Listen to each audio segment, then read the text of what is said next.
काही जण पाहतात, पण माझं लक्ष आहे त्यांच्याकडे. मी बातमी वाचतो.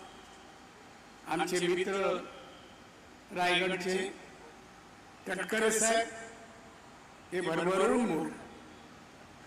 तटकरे साहेबांनी अनुभवलंय काही. तटकरे साहेब त्यांचा चिरंजीवाना विधान परिषदेसाठी पवार साहेबांनी तिकीट दिली आणि पवार साहेबांनी सांगितलं, बघ तुझ्या मुलाला निवडून आणायचं असेल ना तर जा नारायणशी बोल. तसे आले. म्हणजे साहेब काय करायचं? म्हणजे काय, मी तर तुझ्या पक्षाचा नाही, पण तुम्ही मत दिली तर माझा मुलगा निवडून येईल. तुझी काय अपेक्षा आहे? नाही सर, साहेब म्हणे तो निवडून यायला पाहिजे, पहिलीच निवडणूक.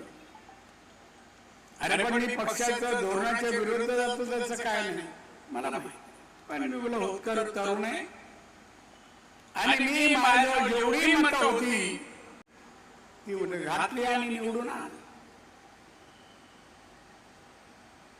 आजही सुनील तटकरे अनेक राजकारणात मी त्याला मित्र समजतो, ते मला समजतात की नाही माहिती. कोणी माझ्याशी अनेक पक्षाचे लोक नाराज असतात,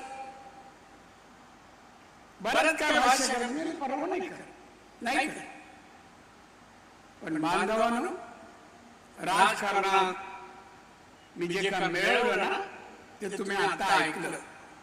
जे मिळवलं पुष्कळ कष्ट मेहनत सगळं केलं, पण त्याहीपेक्षा माझ्याबद्दल जे शब्द माननीय देवेंद्र फडणवीस साहेब, माननीय नितीनजी गडकरी, तटकरे, चव्हाण साहेब या सर्वांनी जे माझं कौतुक केलं ना, या माझ्या आयुष्याचं असे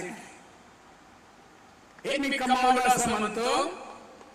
आणि माझ्या तरुण मित्रांना मी सांगेन, तुम्ही या कमावलेल्या माझ्या हे जे मी ॲसेट मिळालो त्याचा पाठपुरावा करा. महाराष्ट्र छत्रपती शिवाजी महाराजांचा महाराष्ट्र